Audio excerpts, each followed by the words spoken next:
और खून ज्यादा बह जाने की वजह से मैं बहुत कमजोर हो गया था। थोड़ी देर के बाद केदार के मंत्र पढ़ने की आवाज आने लगी। फिर शमिया छम छम पायल बजाती हुई मेरे पास आ गई।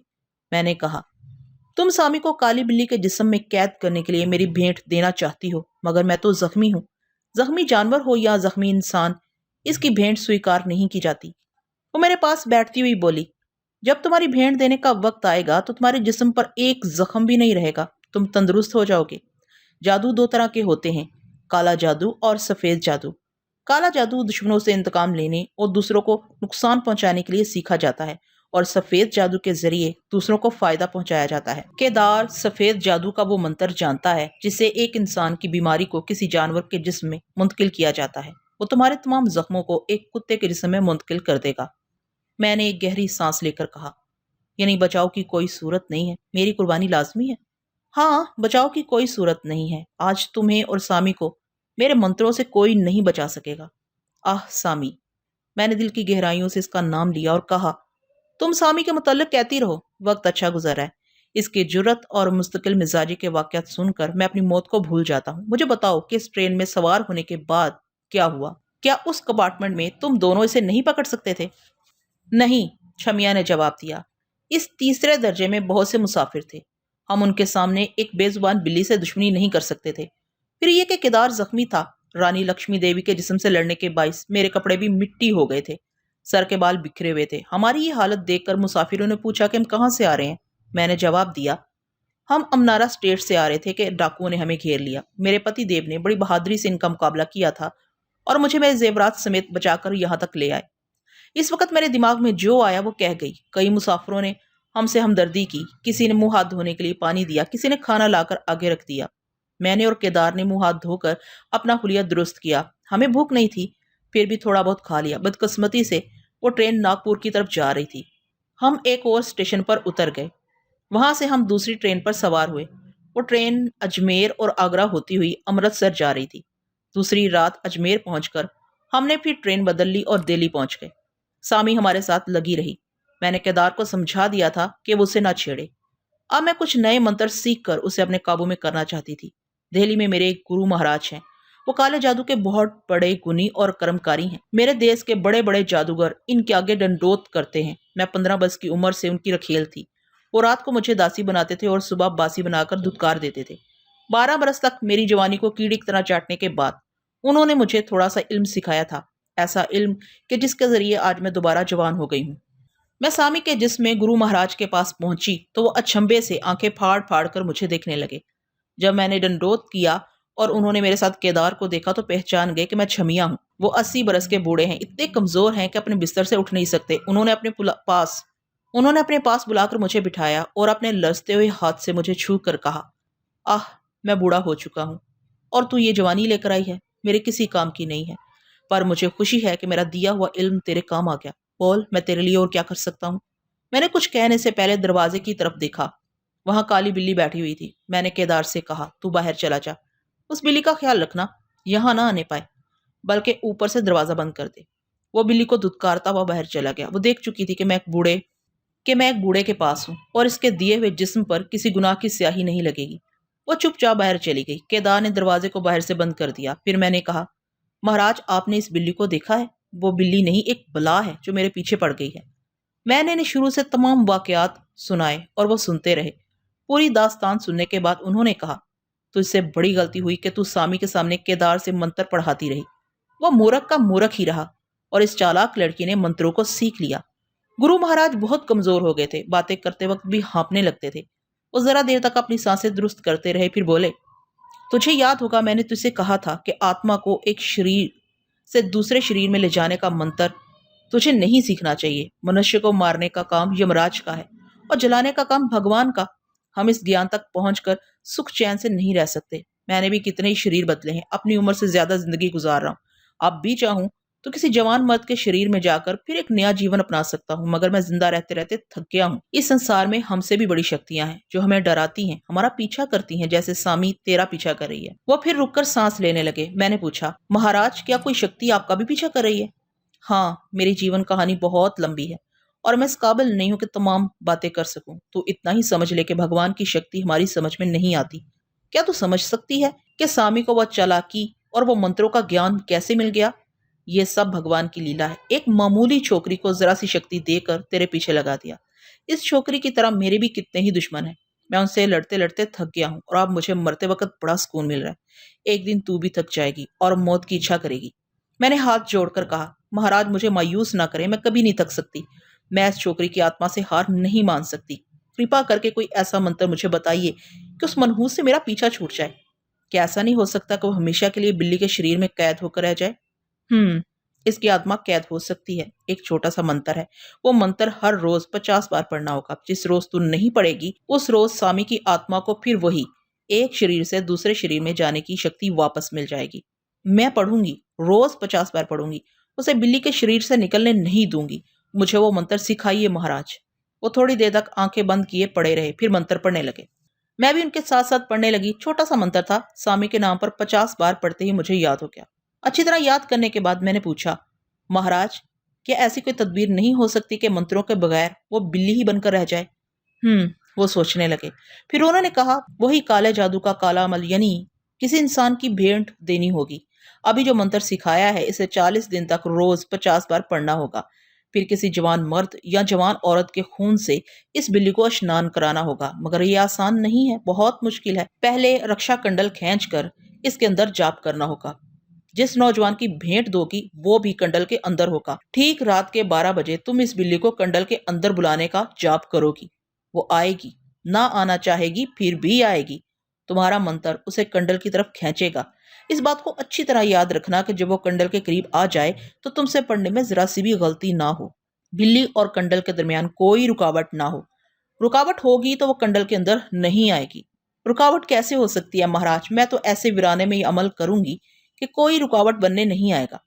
महाराज के होंठों पर एक तंजिया मुस्कुराहट आ गई। तो ये क्यों नहीं सोचती कि सामी ही सबसे बड़ी रुकावट है? वो अब तक जैसी चालें चलती आई है उनसे यही पता चलता है कि वो कमबख्त फिर तेरे अमल में कोई गड़बड़ करेगी। ना कर सकेगी तो अच्छा ही है, मगर तुझे होशियार रहना चाहिए। मैं उस त्रिया चलतर को अच्छी तरह समझ गई हूँ। इससे पूरी तरह होशियार रहूंगी। क्या ऐसा नहीं हो सकता महाराज के वो रक्षा कंडल के करीब आए तो इस भेंट चढ़ने वाले जवान का खून उस पर फेंक दूं और कंडल के बाहर ही उसे स्नान करा दूं? नहीं, उन्होंने जवाब दिया। जब तक बिल्ली कंडल के अंदर नहीं आएगी उस वक्त तक नौजवान की गर्दन नहीं काटी जाएगी। मैं इसलिए तुझे अच्छी तरह समझा रहा हूँ। नहीं, उन्होंने जवाब दिया। जब तक बिल्ली कंडल के अंदर नहीं आएगी इस वक्त तक नौजवान की गर्दन नहीं काटी जाएगी। मैं इसलिए तुझे अच्छी तरह समझा रहा हूँ। इस वक्त तक नौजवान की भेंट स्वीकार नहीं की जाएगी जब तक बिल्ली कंडल के अंदर ना आए। तेरा सारा काम इस बिल्ली से बन सकता है और इसी बिल्ली से बिगड़ सकता है। इस बात को अच्छी तरह समझ ले। शमिया अपने गुरु महाराज की जरूरी हदायत दोहरा रही थी और मैं सुन रहा था और मेरे दिल में एक नई उम्मीद की किरण फूट रही थी। गुरु महाराज ने यही कहा था कि सारा काम सामी से बन सकता है और वही सामी सारा काम बिगाड़ भी सकती है। सामी, सामी तुम कहाँ हो सामी? तुम कैसी अलबेली, कैसी नटखट और कितनी खतरनाक हो कि दुश्मनों के दिलों में दहशत बनकर बैठ जाती हो, मगर मेरे दिल में उम्मीद की किरण बन गई हो। मैं कुछ यूं सोच रहा था कि या तो खुद को बचाने के लिए सामी का सहारा लूंगा या फिर वो अपनी आदत के मुताबिक अपने आप को बचाने के लिए मेरा सहारा लेगी। ऐसे वक्त हम दोनों एक दूसरे के लिए लाजुम मलजूम बन जाएंगे। मैं आंखें बंद किए सोच रहा था कि मैं किस तरह इसके काम आ सकता हूँ या वो किस तरह मेरे काम आ सकती है। इसी वक्त शमिया ने मेरे बाजू को झंझोड़ कर पूछा, क्या सो गए हो? मैंने आंखें खोलकर उसे देखा और मुस्कुराया, फिर कहा, नहीं, मैं सामी के मुतालिक सोच रहा हूँ। वो अब तक तुम्हें चिरके देती आई है, आज भी वो जरूर गड़बड़ करेगी। मैं रस्सियों से बंधा हुआ हूँ। केदार मेरी बेबसी से फायदा उठाकर मुझे रक्षा कंडल के अंदर ले जा सकता है, लेकिन देख लेना सामी इस कंडल के अंदर नहीं आएगी। वो कहके लगाने लगी। मेरे सामने कहकों की ताल पर सामी का बदन थिरकने लगा। अंदर से छमिया की हंसी जहरीली थी और ऊपर से सामी का हुस्न जगमगाती हुई कटार की तरह सीने में उतर रहा था। वो हंसती हुई बोली, मेरे मंत्र उसे खींच कर यहाँ लाएंगे, जरूर लाएंगे। जब वो कंडल के करीब आ जाएगी तो मुझसे पढ़ने में कभी गलती नहीं होगी। मैं केदार नहीं हूं कि मंत्रों के उलट फेर को ना समझूं। सामी लाख कोशिश करे तब भी मुझे मंत्र पढ़ने से नहीं रोक सकेगी, क्योंकि मैं रक्षा कंडल के अंदर महफूज रहूंगी। इसकी कोई तदबीर मेरे आड़े नहीं आएगी। मैंने मायूस होकर पूछा, तुम्हारे गुरु महाराज ने तुम्हें 40 दिन तक वो मंत्र पढ़ने के लिए कहा था, क्या वो 40 दिन पूरे हो चुके हैं? वो दिल्ली में ही पूरे हो गए थे। मैं अब भी रोज 50 बार वो मंत्र पढ़ती हूँ। सामी की रूह बिल्ली के जिस्म में कैद हो गई है, मगर मैं वहां किसी नौजवान की भेंट ना दे सकी। मैंने पूछा, फिर कोई गड़बड़ हो गई थी? हाँ, वो नागवारी से बोली। इसी हरामजादी ने मुझे मौका नहीं दिया कि मैं किसी के खून में उसे स्नान करा सकूं। इस बार मैंने हंसते हुए कहा, फिर भी तुम कहती हो कि आज वो गड़बड़ नहीं करेगी। इसलिए कहती हूँ कि आज मैंने रक्षा कंडल खींच लिया है। आज से पहले इसका मौका नहीं मिला। हुआ यूं कि मैं 40 दिन तक जॉब करने के लिए मोहल्ला घांसीराम में एक मकान किराए पर लेकर रहने लगी थी। सामी अपनी आदत के मुताबिक हमारे साथ थी। शायद ये समझने की कोशिश कर रही थी कि इसकी रूह बिल्ली के जिस्म में कैसे कैद हो गई है। मेरा अंदाजा है कि वो मेरे इरादे को समझ गई है। पता नहीं वो कैसे समझ गई है कि मैं किसी की भेंट देखकर उसे हमेशा के लिए बिल्ली बना देना चाहती हूँ, और पता भी कैसे चले। वो कमबख्त कभी छत पर बैठी रहती, कभी रोशनदान से झांकती है, कभी चुपचाप आकर मेरी चारपाई के नीचे सो जाती है। बस इसी तरह उसने किसी दिन मुझे और केदार को बातें करते सुन लिया होगा। तभी वो मेरे काम में रुकावटें पैदा करती आ रही थी।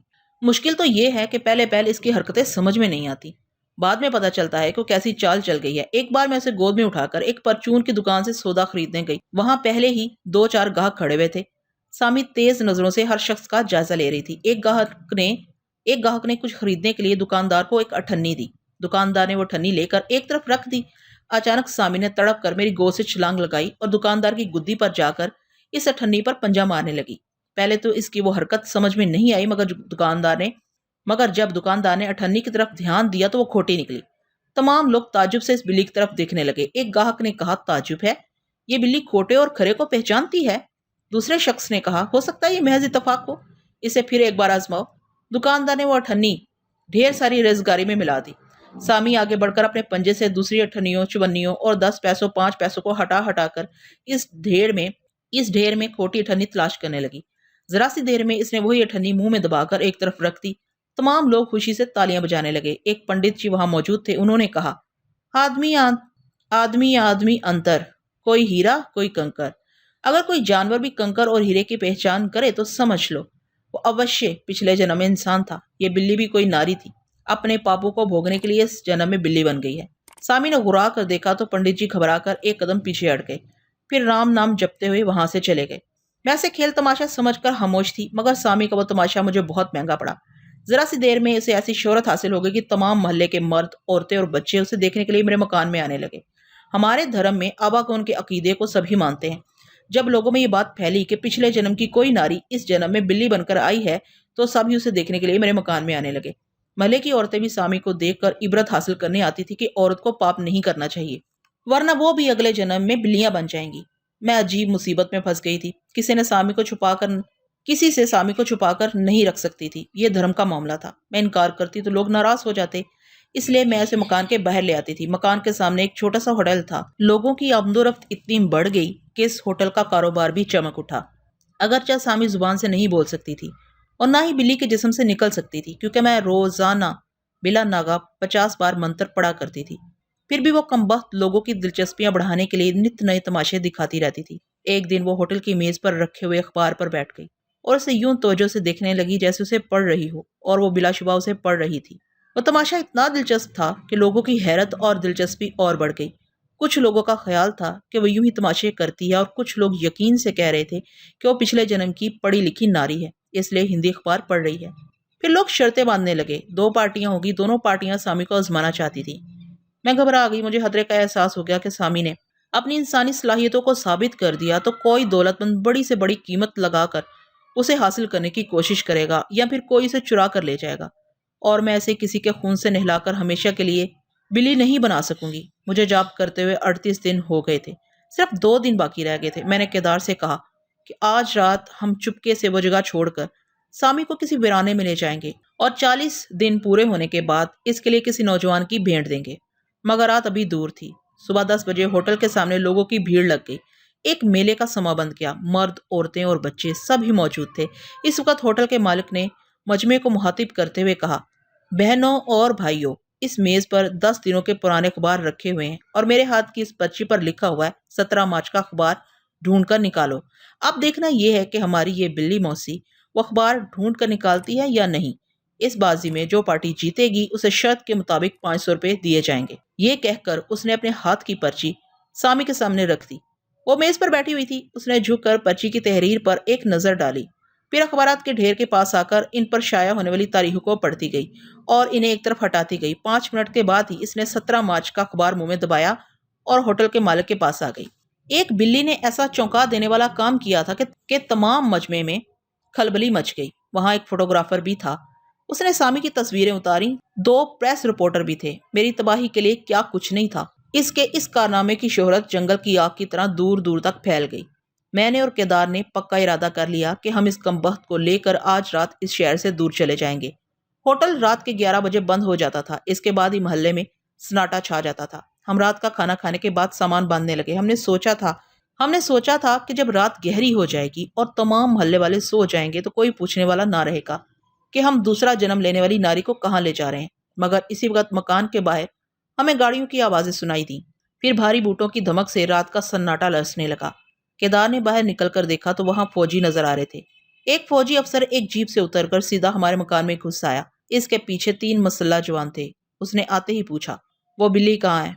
मेरा कलेजा धक से रह गया। मैं कोई और बहाना करना चाहती थी कि सामी ने चारपाई के नीचे से म्याऊं म्याऊं की आवाज निकाली। मैं होठों को सख्ती से भींचकर इसकी तरफ देखने लगी। एक फौजी नौजवान ने आगे बढ़कर उसे चारपाई के नीचे से निकाल लिया। दूसरा जवान बाहर चला गया। थोड़ी देर के बाद वो अपने हाथों में ढेर सारी दफ्तरी फाइलें उठाकर ले आया और इन्हें चारपाई पर रख दिया। ऑफिसर ने हुक्म दिया, दरवाजे खिड़कियां बंद कर दो।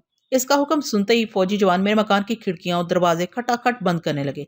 फिर ऑफिसर ने जेब से कलम निकालकर कागज की एक छोटी सी पर्ची पर कुछ लिखा और उसे सामी के सामने लाकर बड़ी आहिस्तगी से और राजदारी से बोला, मुझे सीक्रेट सर्विस की कॉन्फिडेंशियल फाइल निकाल कर दो। उसके लिए ये कौन सा मुश्किल काम था। वो अंग्रेज बाप की बेटी थी और अंग्रेजी जुबान उसकी घुट्टी में पड़ी हुई थी। उसने फाइलों के ढेर से अंग्रेजी जुबान में SSC लिखा हुआ फाइल अपने मुंह से पकड़कर खींच लिया। ऑफिसर की आंखें खुशी से चमकने लगीं। उसने सामी को गोद में उठाकर कहा, she is perfect in her performance. ये हमारे साथ जाएगी और इन दोनों को हिरासत में ले लो। ये कहकर वो तेजी से चलता हुआ दरवाजा खोलकर बाहर निकल गया। एक नौजवान ने केदार के बाजू को पकड़ लिया, दूसरे ने मुझे पकड़कर कहा, चलो। हुक्म हाकम मर्गे मफाजात वाली बात थी। हमें इनके हुक्म पर चलना पड़ा। इस वक्त मैंने सोचा कि इस दुनिया की सबसे बड़ी ताकत जादू नहीं है, दिमाग है। सामी अपनी दिमागी ताकत से मुझे मात दे रही थी। अब तो इसने एक नई मुसीबत में गिरफ्तार करा दिया था। ना जाने वो फौजी हमारे साथ क्या सलूक करने वाले थे। वो हमें एक ऐसी इमारत में ले गए जहां फौजी जवानों का पहरा था। हमें एक कमरे में बिठा दिया गया और वो सामी को लेकर इमारत के किसी दूसरे हिस्से में चले गए। शायद अपने मुख्तलिफ तरीकों से आजमाना चाहते थे। पता नहीं क्या चक्कर था। इस वक्त मेरी समझ में नहीं आया। मुझे इस बात का इत्मीनान था कि वो जुबान से नहीं बोल सकेगी और ना ही किसी तदबीर से इन फौजियों को अपनी असलियत बता सकेगी। मेरे नसीब अच्छे थे कि मैंने बरवक्त मंत्रों के जरिए उसे बिल्ली के जिस्म में मुक़य्यद कर दिया था। थोड़ी देर बाद हमें एक बड़े से सजे सजाए कमरे में बुलाया गया। एक और उधेड़ उम्र का आदमी जो अपने चेहरे और वर्दी से कोई बहुत बड़ा अफसर मालूम होता था, वो एक आरामदेह सोफे पर बैठा हुआ शराब पी रहा था। इसके आसपास 2 फौजी अफसर अदब से खड़े हुए थे। शराब पीने वाले अफसर ने मुझे और केदार को घूर कर देखा और पूछा, वो बिल्ली तुम कहाँ से लाए हो? केदार ने हाथ जोड़कर वही कहा जो हम दूसरों से कह चुके थे, यानी वो हमें एक जगह भूखी प्यासी मिल गई थी। हमने उसे दूध पिलाया तो वो हमसे मानूस हो गई। फिर हमसे सवालात किए गए कि हम कौन हैं, कहाँ से आए हैं और किस खानदान से ताल्लुक रखते हैं। मैंने जवाब दिया कि हम खाना बदोश हैं, रोजी रोटी के लिए शहर शहर घूमते हैं। वो बिल्ली नए नए तमाशे दिखाती है, लोग खुश होकर पैसे देते हैं। इसी बिल्ली की कमाई से हम अपना पेट भरते हैं। बड़े ऑफिसर ने अपने पास खड़े हुए एक अफसर से अंग्रेजी में कुछ कहा। वो किसी हुक्म की तामील के लिए वहां से चला गया। दूसरे ऑफिसर ने मुझसे कहा, इस बिल्ली की जितनी आदतें तुम्हें मालूम हैं वो बताओ। मैंने जवाब दिया, इसमें तमाम इंसानी आदतें हैं। वो बोल नहीं सकती मगर पढ़ लेती है। उसके सामने जो बातें की जाएं वो इन्हें सुनती और समझ लेती है। इसे खोटे और खरे की पहचान है। उसे एक बार जो चीज या रास्ता दिखा दो उसे वो कभी नहीं भूलती। मैं कहती जा रही थी और एक ऑफिसर बैठा हुआ इसकी तमाम आदतों को एक कागज के पैड पर लिखता जा रहा था। मेरा बयान खत्म होने के बाद एक फोटोग्राफर कमरे में आया और मुख्तलिफ जावियों से मेरी और केदार की तस्वीरें उतारने लगा। फिर बड़े ऑफिसर ने हमसे कहा, ऐसे सधाए हुए जानवर गैर मुल्की जासूसों के पास होते हैं, हम तुम्हें जासूस क्यों ना समझें। केदार ने जल्दी से हाथ जोड़कर कहा, हुजूर माई बाप, हम जाहिल गंवार हैं, इस बिल्ली के जरिए पेट पालते हैं, हम क्या जाने के जासूसी क्या चीज होती है। हम बड़ी से बड़ी कसम खाने को तैयार हैं, हमने कभी अपने देश से गद्दारी नहीं की है। फोटोग्राफर वहां से जा चुका था। बड़े अफसर ने अपने मातहत से कहा, कल सुबह तक इन दोनों के मुतालिक पूरी मालूमात हासिल हो जाना चाहिए, इसके बाद ही बिल्ली के बारे में फैसला करूंगा। इसी वक्त वो बिल्ली एक खुले हुए दरवाजे से दौड़ती हुई मेरे पास आ गई। इसके पीछे एक ऑफिसर और 2 फौजी जवान भी दौड़ते हुए इस कमरे में आ गए। अफसर ने अटेंशन होकर हाँपते हुए कहा, सर ये बिल्ली काबू में नहीं आती, ये बार बार इस कमरे की तरफ आने की कोशिश कर रही थी। हमने हर तरह से इसे रोका मगर ये आ ही गई। बड़े अफसर ने बिल्ली को देखा जो मेरे कदमों के पास बैठी हुई थी, फिर कुरा कर बोला, ये बिल्ली इस लड़की से मानूस है। 2-4 रोज दूर रहेगी तो उसे भूल जाएगी। दूर, मैंने कहा, ये सारी दुनिया को भूल सकती है मगर मुझे नहीं भूल सकती। मेरे कहने का ये मतलब नहीं है कि मैं इसे मोहब्बत जताकर उसे अपने साथ ले जाना चाहती हूँ। मैं तो इसे पीछा छुड़ाना चाहती हूँ मगर ये मुझे नहीं छोड़ती।